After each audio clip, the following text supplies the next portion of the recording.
You're watching The Source on CNN Philippines. I'm Pinky Webb.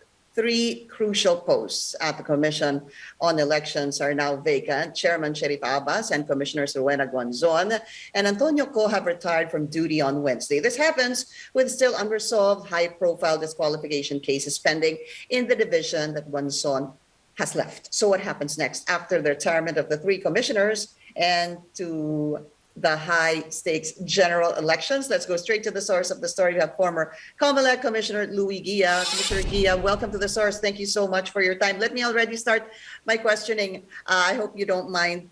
How do you feel now after the controversy, after Commissioner Guanzon urging Commissioner Ferulino to release her draft resolution, and that till now, there's been no decision on the disqualification case against former Senator Bongbong Marcos?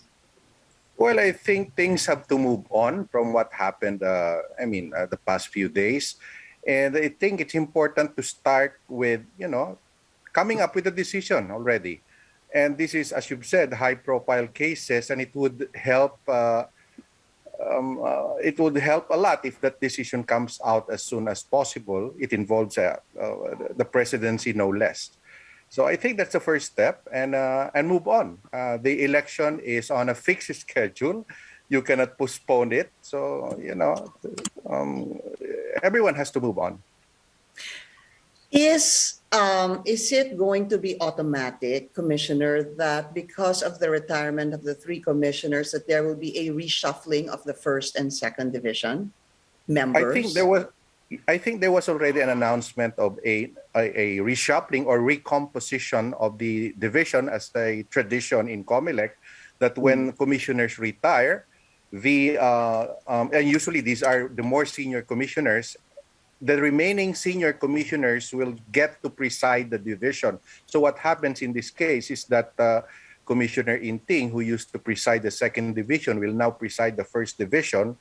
And the Commissioner Casquejo, who is in the first division, will go to the second division and preside that division. And that is by tradition. I think there's a resolution that provides that procedure from happening. But the cases will remain in the division where they are.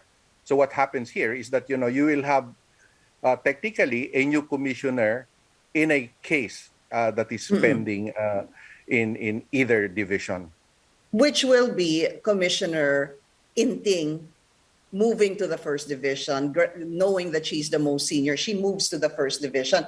But is a reshuffle necessary, or does it necessarily stay? I'm talking about the BBM cases, stay with the first division. Or will it be up to the commissioners to decide to reshuffle this or not?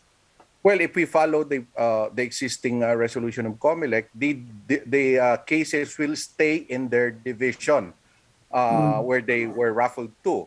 It's just that there will be technically new commissioners looking at the case pending in that decision. So what will happen is that Commissioner Inting, in her case, will be helping decide a case that she might not have participated in studying while she was in the second division. And same thing with Commissioner Casquejo in the second division, because he was in the first division. So, it's not really difficult to study them, but that causes a certain, should we say, time lag in terms of new commissioners in the division trying to familiarize themselves with the case. So we can expect a delay because you have Commissioner Inting, who will be the presiding commissioner of the first division, having to look into the three consolidated cases on the three consolidated disqualification cases against Senator Bongbong Marcos. Ibig sabihin nun, posible ho bang magtagal pa the resolution on this case?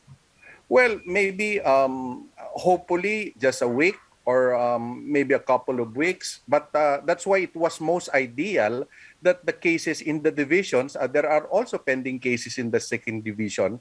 So the cases in the divisions, in both divisions, should have been resolved before the retirement of the commissioners. Because, when it gets into the unbank on motion for reconsideration, pare-pareho naman yung composition ng unbank eh. No? So Sila-sila it wouldn't din. really Opo. matter.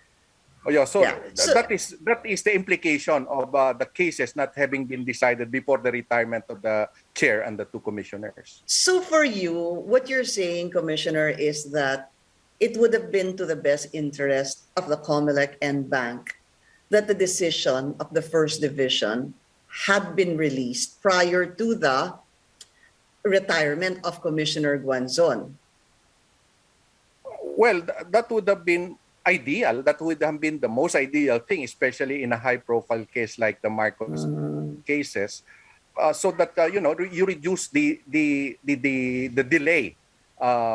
Maybe not substantially, but I think the commission can at least do something about it. But what is certain is that there is this process that may give reason to maybe a few more days, or I hope a few more days, for them to really come up with a decision that is intelligent and informed.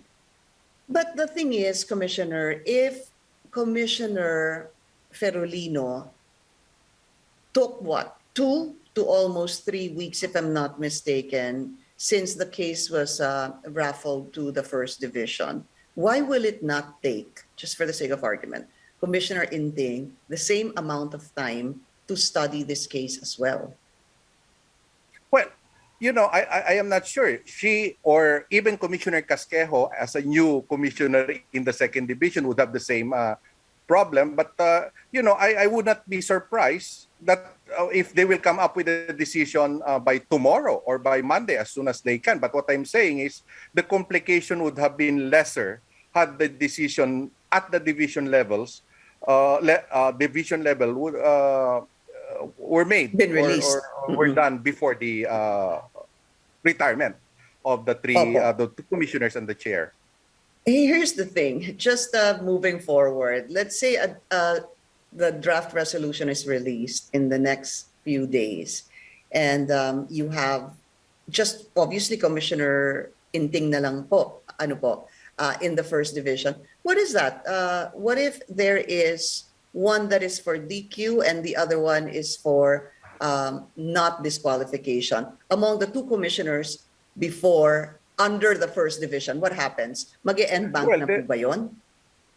No, there is a rule where a commissioner from the other division will have to be assigned as a signing commissioner in the division that had split vote for purposes of, let's say, breaking the tie. So that is the procedure that Comelec has at the moment. I'm not sure if they've changed the procedure, but that was the procedure when I was there.